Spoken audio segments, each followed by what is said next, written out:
Welcome to online training on block 2.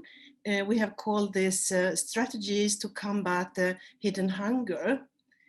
And as we have said before, cereals are worldwide the most important sources of essential micronutrients. Rice, wheat, and corn are in developing countries providing 60% of the calories.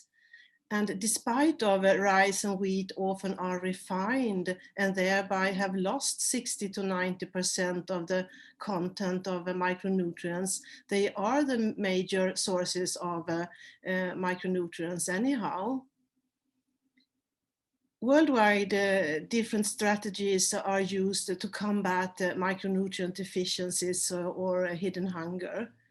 And one strategy is food fortification, like adding several vitamins and minerals in food products. One common way of doing this is to add multiple micronutrient powder called MNP.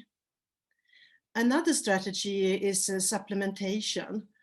Food supplements can be vitamins, minerals, amino acids, fatty acids, and other substances delivered in the form of pills, tablets, capsules, liquids, etc.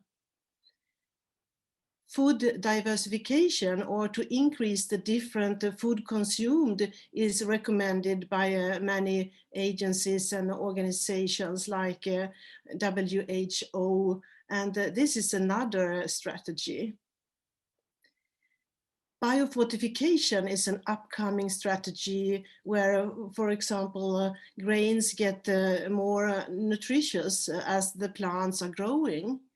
And this can be done either through conventional selective breeding or through genetic modification, GM, like is done with the golden rice. And you can read more about this in the PDF connected to this block 2.